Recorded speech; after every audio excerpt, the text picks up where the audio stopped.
네, 이제 31장 마음의 신비 마지막 장 집중의 행위도 계속 읽겠습니다. 기울임이 완성되면 칠품으로 넘어와서 참인 상태로 앉아 있는다.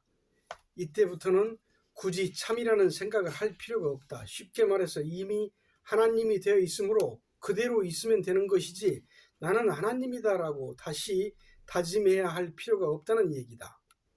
육품에서는 자신이 하나님이라는 생각이 조금은 남아있는 상태이다. 칠품에서는 그 생각마저도 떨쳐내야 한다. 이것이 칠품의 목적이다. 그러니까 얼숨의 공부 내용은 의식을 백지 상태로 완전히 되돌려 놓는 것이다. 바둑을 처음 시작할 때는 기본기와 정석에 충실히 하다가 충분한 실력이 따라붙게 되면 그것을 초월한 독자적인 새로운 경지를 개척하기 시작한다. 그렇지 않고서는 프로의 세계에 뛰어들기 어렵다.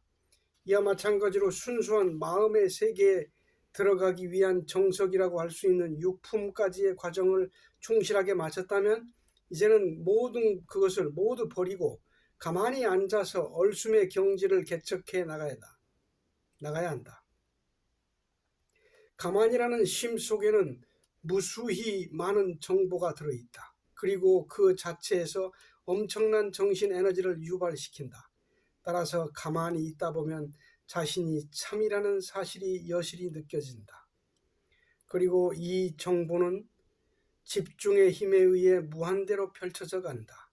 고급 정보일수록 깊은 집중 속에서 체험할 수 있다. 방송 신호를 멀리 보내기 위해서 주파수대를 높이듯 우리의 마음을 참과 동조시키기 위해서는 보다 깊은 집중의 상태로 접근해 가야 한다. 집중이 깊어질수록 인위성, 즉 행위도가 낮아져 간다. 집중과 행위도의 함수관계.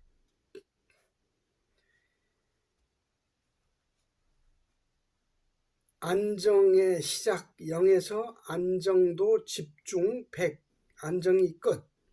행위의 끝 0에서 행위의 시작 100. 일품의 안김에서는 가만히 있는 것보다 행위가 차지하는 비중이 절대적이기 때문에 두뇌를 써서 참을 그리고 생각해야 하지만 구품을 마칠 때가 되면 일체의 행위를 저절로 놓게 된다. 그리고 집중을 통해서 얻을 수 있는 변화와 안정도는 행위도와 반비례한다. 그림에서와 같이 안김에서는 행위도가 높은 반면 안정도는 현저히 낮다. 그러나 구품에 가면 행위도는 제로가 되지만 안정도는 최고점에 이른다. 칠품에서 가만히 있다 보면 완전한 고요 속에서 가만히 있는 것이 가능해진다. 이 경지가 팔품이다. 그러니까 칠품은 가만히 있는 것에 대한 훈련이다. 이것을 마치고 팔품으로 넘어가는 것을 속된 말로 하면 저승으로 가는 것이라 할 수 있다.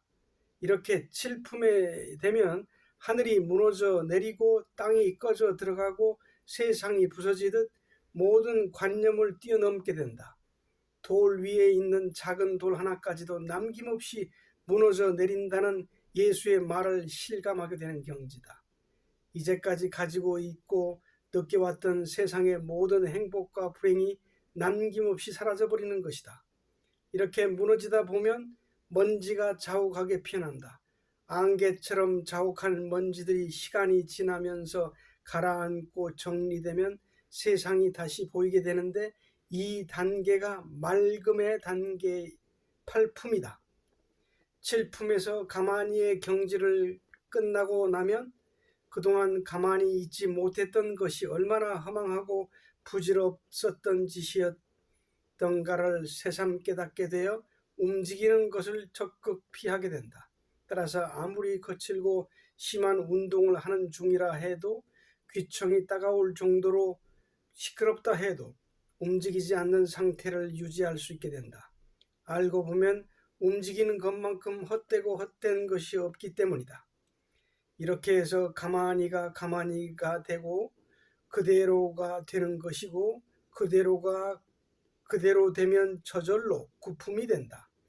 그리고 얼숨의 과정에서는 유품까지의 과정에서 전혀 예측할 수 없었던 엄청난 의식의 변화가 일어난다.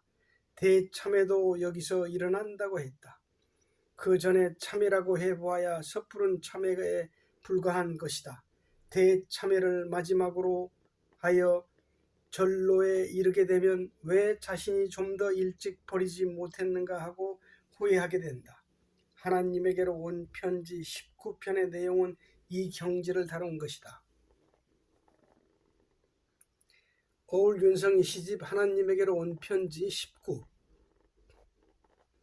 처음부터 당신으로 살을 걸, 처음부터 당신만으로 살을 걸.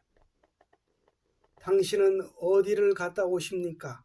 당신의 외출은 야속합니다. 애초부터 당신인 것을, 애초부터 당신으로 사는 것을. 누가 당신더러 볼 수 없다 했나요? 누가 당신더러 느낄 수 없다 했나요? 꼭 죽어야 웃으시는 당신이 미워요. 처음부터 살지 못한 당신이 미워요.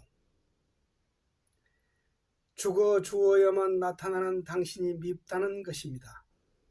이 시집의 15편까지가 7품을 마치고 8품으로 넘어가는 과정을 그려낸 것입니다.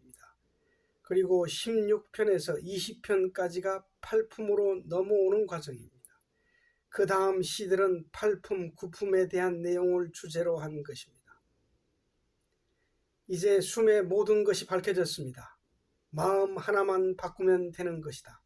내가 참이라고 하는 이것이 마지막 얼숨이다. 그러나 모두가 얼숨의 경지에 다 와야 된다는 것은 아니다.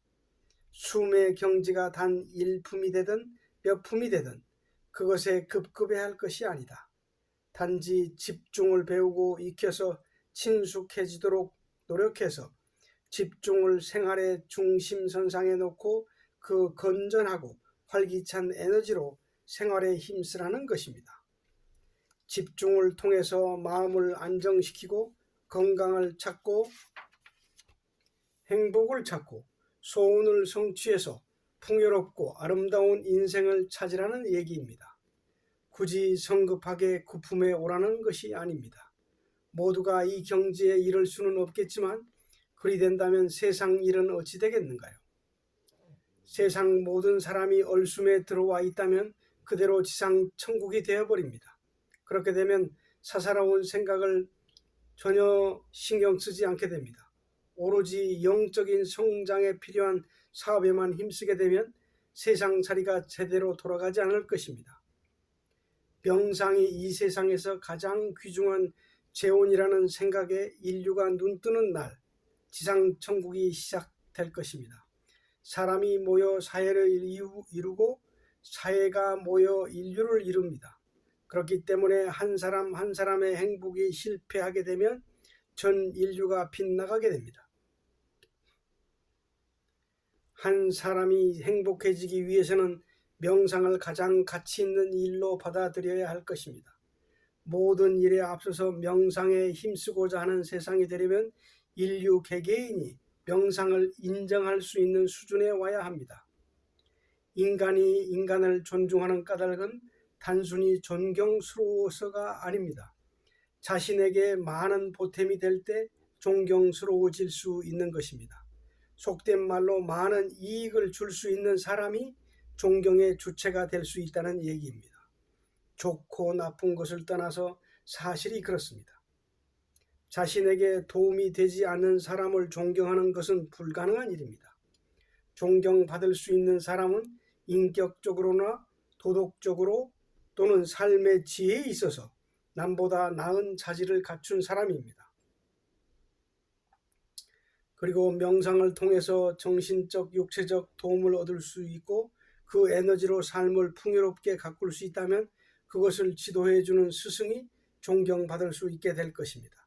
그러나 명상을 직접 체험해보지 않고서는 진정으로 스승을 존경할 수가 없습니다.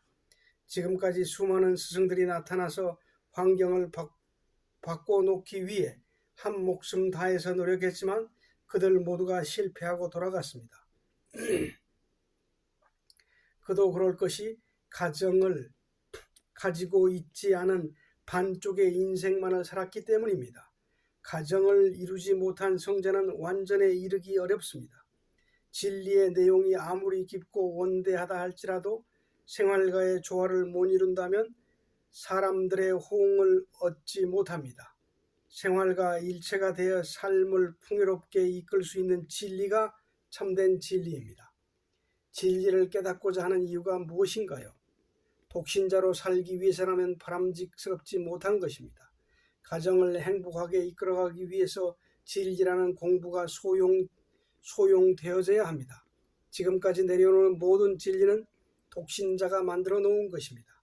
진리를 찾는 사람들 모두가 한결같이 신부가 되려 하고 스님이 되려 하고 수녀가 되려 하는 경향이 있습니다. 이러한 진리야말로 생활을 가로막고 가정이라는 휴머니즘을 봉쇄하는 사장된 진리입니다. 앞으로의 시대에는 독신자인 스승이 인정받지 못하게 될 것입니다. 그리고 완벽한 스승이라 할지라도 가정을 이루지 못하면 은퇴해야 할 것입니다. 외톨이로 사는 사람은 아무리 출중한 능력이 있다 해도 무엇인가 결정적인 결함을 가지고 있기 때문에 인류를 위한 중대한 사업을 성공시키기에는 적합하지 못하기 때문입니다. 일생을 가정이라는 울타리 내에서 생활을 함께 해나가는 가장 가까운 아내와도 행복하게 살지 못하는 진리를 가진 스승이라면 제 아무리 깨달음이 깊다 한들 세상 일을 아름답게 도모하기 어렵습니다. 물론 예외가 있기는 하겠지만 이러한 까닭에서 공적인 일을 맡겨서는 안 됩니다. 가정적으로 결격 사유가 있는 사람은 대중 표상이 될 수 없기 때문입니다. 외톨이에게 일을 맡겨놓으면 혼자 살 수 있는 세상으로 끌고 나가게 되지만 부부간의 어려운 문제를 원만하게 극복해 가면서 행복하게 살 수 있는 사람에게 일을 맡기면 부부가 잘 살아나갈 수 있는 세상으로 이끌어 나가게 됩니다. 가정과 부부의 관계를 중시하는 까닭은 앞으로는 특히 생활을 중시하는 시대가 될 것이기 때문입니다. 그래서 당연히 장래의 스승들도 부부의 모습을 갖추게 될 것입니다. 공부를 빌미로 하여 가정과 사회를 떠나버리면 농사일은 누가 하고 자녀 교육은 누가 맡아 할 것인가? 그리고 필요한 생활 자원은 어떻게 조달할 것인가요? 시작하는 사람이 일생을 성공적으로 살면서 가장 가까운 사람과 행복하게 지낼 수 있다면 이것을 보고 따라오는 사람들 역시 가정을 건실하게 이끌어 나가게 됩니다. 이렇게 해야 세상을 평화롭게 할 수가 있습니다. 인간과 인간이 서로 만나서 화합하며 산다는 것이 얼마나 어려운가 하는 점은 우리 모두의 부부관계 한 가지만 살펴보아도 알 수 있습니다. 남자이든 여자이든 동성 간에 아무리 우정과 우애가 돈독하다 해도 부부관계라는 어려움과 비교할 바가 못됩니다. 성이 다른 사람과 원만하게 어울릴 줄 모르는 사람은 다른 분야와도 조화를 이루기가 어렵습니다. 이러한 사람은 공익사업을 이끌어가기도 어려울 뿐더러 더욱이 스승의 위치에서 제자를 가르친다는 것은 더욱 어려운 일입니다. 제자가 무엇을 보고 따르려 하겠습니까? 네, 대단히 감사합니다.